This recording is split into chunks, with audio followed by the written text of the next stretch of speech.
ٹھیک ہے، تو وہ شکار کرنے گئے، تو جتنا بھی شکار تھا وہ اس میں وہ اپنا اس کا مس ہو جاتا تھا، نہیں ہوتا تھا، تو اس کے بعد سب سے ورسٹ اس کی پرفارمنس، تو وہ وہاں کا مجھے نام بھول گیا، وہ چیف سیکرٹری اور آئی جی اس کے ساتھ تھے، تو انہوں نے کہا سر کیا بات ہے، آپ تو نشانے کے ماسٹر ہیں۔ تو فضل حق نے کہا الو کے پٹھوں اگر خوشامد نہیں کرنی آتی تو نہ کیا کرو۔ تو اس خوشامد نے ہمارا بیڑا جو ہے وہ غرق کر دیا ہے۔ اب صورتحال آپ سب کے سامنے ہے، جو کچھ 9 مئی کا واقعہ ہوا ہے وہ بہت افسوسناک ہے، لیکن ہمیں آگے جانا ہے، اور میری اپنی جو پوزیشن ہے اس ایشو پہ بڑی واضح ہے کہ میں نے واضح طور پہ کہا ہے کہ کسی بھی سیاسی جماعت جو ہے اس کو میں کالعدم قرار دینے کے خلاف ہوں۔ میں نے ٹی ایل پی کو جب اپنی ہماری تحریک انصاف نے کالعدم قرار دینے کا فیصلہ کیا تو میں نے حکومت میں ہوتے ہوئے اس کی مخالفت کی تھی، اور میں آپ سے یہ بھی شیئر کرنا چاہتا ہوں کہ برطانیہ میں جو برٹش نیشنل پارٹی ہے اس کا مینیفیسٹو ہے کہ جتنے بھی خاص کر پاکستانیوں نے زیادہ ہی پیار کرتے ہیں باہر، وہ بھی میں آپ کو ایک بات بتاتا ہوں، تو وہ ان کا مینیفیسٹو ہے کہ جتنے بھی پاکستانی ہیں ان کے گھر بزنس ہر چیز پہ قبضہ کر لینا چاہیے اور ان کو خالی ہاتھ اپنے ملک میں واپس کر دینا چاہیے۔ بلکہ ایک موقع پہ تو انہوں نے لکھنا شروع کر دیا کہ start killing Pakistani and start with Muhammad Sarwar. اس حد تک اس کی نفرت ہے ہمارے خلاف۔ میں نے ان کو بھی جو ہے کالعدم قرار دینے کی کبھی حمایت نہیں کی۔ میرے مقابلے میں 1997 میں بی این پی کا کینڈیڈیٹ کھڑا ہوا اور اس نے صرف 500 ووٹ لیے، میں نے کہا ان کو میں جمہوری طریقے سے شکست دینا چاہتا ہوں۔ تو اس لیے میں سمجھتا ہوں کہ کسی بھی جماعت کو جو لوگ ذمہ دار ہیں ان کو سزا دیں، ایک بڑی جماعت ہے اس کو کالعدم قرار دینا میں نہیں سمجھتا۔ دوسرا میں سمجھتا ہوں کہ 13 اگست کو اس حکومت کی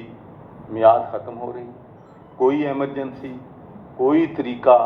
کہ اس حکومت کو اور ایکسٹینڈ کیا جائے تو کم از کم میری ذاتی رائے یہ ہے کہ یہ بالکل نہیں ہونا چاہیے۔ یہ پاکستان آئین اور قانون کے مطابق نہیں ہے،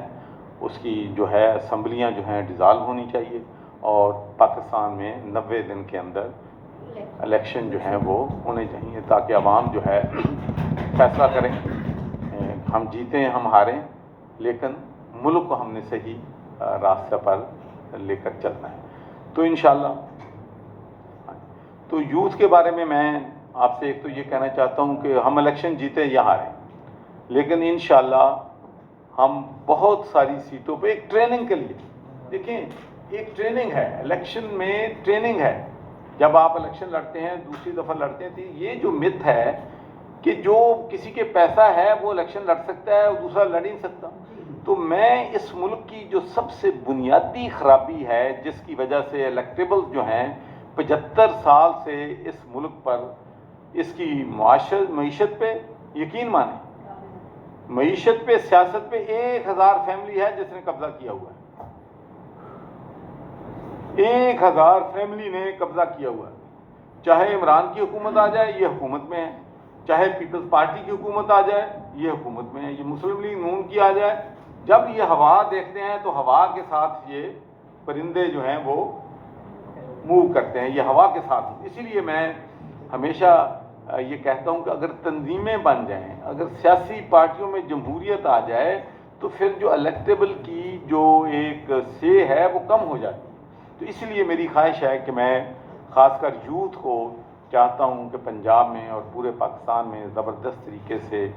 جو ہے آرگنائز کیا جائے، ان کو امپاور کیا جائے، اور ان میں سے جتنا ممکن ہے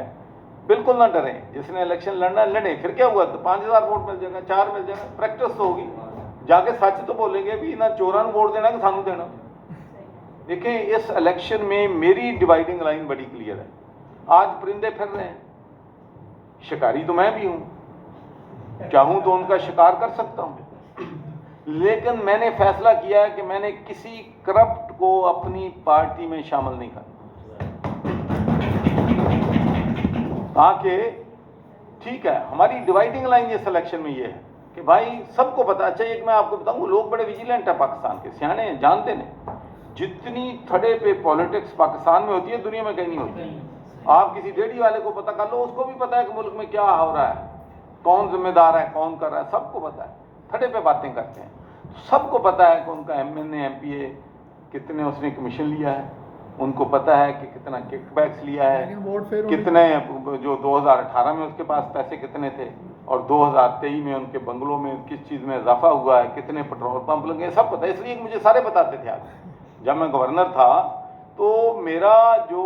پرابلم ہوئی وہ تو فرسٹریشن تھی کہ آتے تھے ہمارے یوتھ کے بھی, بھائی ہم گورنر صاحب یہ ہمارے کر رہے ہیں, اگر کوئی جاب آتی ہے تو اپنے رشتہ داروں کو دے دیتے ہیں یا بھیج دیتے ہیں. تو سارا معاملہ جو ہے جس کی وجہ سے پاکستان کا بھی نقصان ہوا, پارٹی کا بھی نقصان ہوا, لیکن ہمیں آگے جانا ہے. اب ہم نے آگے جانا ہے اور انشاءاللہ ہم 4 کو ایک کنونشن, 11 کو ایک کنونشن کر رہے ہیں, اور ہمارا خیال ہے کہ 18 کو ہم ایوان اقبال میں ماشاءاللہ پورے پنجاب سے ایک بڑا کنونشن کریں, کیونکہ جتنا بھی میرا فوکس ہے وہ یوتھ پہ ہے. اور میں آپ کو ایمانداری سے کہتا ہوں, اس لیے نہیں کہ آپ میرے سامنے بیٹھے, اور اس ملک کو آپ کو بچا سکتا ہے یا کوئی مجھے green light and of the tunnel نظر آتی ہے تو آپ لوگ ہیں. آپ لوگ, کاش ہماری باتیں جو ہیں وہ لیڈرشپ نے سنی ہوتی, اور جن کی سنتے تھے وہ سارے بھاگ گئے ہیں, 24 گھنٹے میں بھاگ گئے, کئی انجام دیکھ کے بھاگ گئے, لیکن اس وقت کہتے نہیں جی یہ کرو وہ کرو. تو ہم نے, سچی بات ہے کہ میں تو ہمیشہ جو ہے کہتا تھا کہ سر حالات ٹھیک نہیں ہیں, سر آپ کا برانڈ ڈیمیج ہو رہا ہے, سر بزدار صاحب سے حکومت نہیں چل رہی, یہاں پر کرپشن بہت بڑھ گئی ہے. لیکن کوئی سننے کے لیے تیار نہیں تھا, ریفلیکٹ نہیں کرتے ہم چیزوں کو, اور جس کی وجہ سے پارٹی کا بھی نقصان ہوا, ملک کا بھی نقصان ہوا. کیونکہ نا یہ جو ہمارے دوست ہیں, کل میں پڑھ رہا تھا بیان ایک کہ جی 13 جماعتاں نے اپنی سیاست نو رسک لا کے ملک کی معیشت نو بچا لیا ہے. بچ گئی ہے معیشت بھی, تھوڑے جو ایک بندہ ہے جڑا کہندا معیشت بچ گئی ہے اس ملک کی, مہنگائی آسمان سے باتیں کر رہی ہے, ڈالر 300 سے اوپر چلا گیا ہے, آپ کے ریزروز جو ہیں وہ $4 بلین پہ آ گئے ہیں, غریب آدمی کو 2 وقت کی روٹی نہیں ہے, کسی کو اس ملک میں انصاف نہیں ملتا ہے, عدل و انصاف کا نظام ہم نہیں لے کے آ سکے ہیں, بلدیاتی نظام ہم نہیں ٹھیک جو ہے وہ کر سکے ہیں. غریب آدمی جو ہے وہ بیچارہ فیصلہ نہیں کر پاتا کہ میں اپنے بچوں کے لیے کپڑے خریدنے ہیں یا راشن خریدنا ہے یا بجلی کا بل دینا ہے. کرے نا 30,000 میں 20,000 میں مجھے کوئی گزارا کر کے دکھائے کہ کس طریقے سے غریب جو ہے اس مسلک کا سفر کر رہا ہے. تو اس کے لیے انشاءاللہ میں آپ کو یقین دلاتا ہوں کہ کسی مسئلہ کا شکار نہیں ہوں گے. ابھی تو میں بڑی محتاط بات جو ہے وہ کرتا ہوں, لیکن انشاءاللہ جب آئے گا وقت تو پھر دمادم مسئلہ اندر کریں گے انشاءاللہ. سر جی آپ نے کہا کہ آپ نے ہیومن رائٹس کے لیے بڑا کام کیا, نواز شریف صاحب سے ملاقات کی, کہ آپ نے مشرف صاحب سے بات کی. ہمارے بھائی ہیں سینئر عمران ریاض صاحب,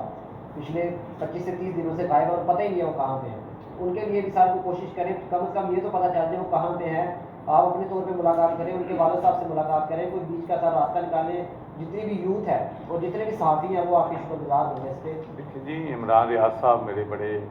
چھوٹے بھائیوں کی طرح ہیں, میرے اچھے بڑے دوست ہیں, بلکہ میں تو ان کے گھر کھانا بھی جو ہے کھانے کے لیے بھی گیا ہوں. تو انشاءاللہ کئی چیزیں ہوتی ہیں نظر نہیں آتی, لیکن بیہائنڈ دا سین جو کچھ ممکن ہے ہم اللہ خیر کریں.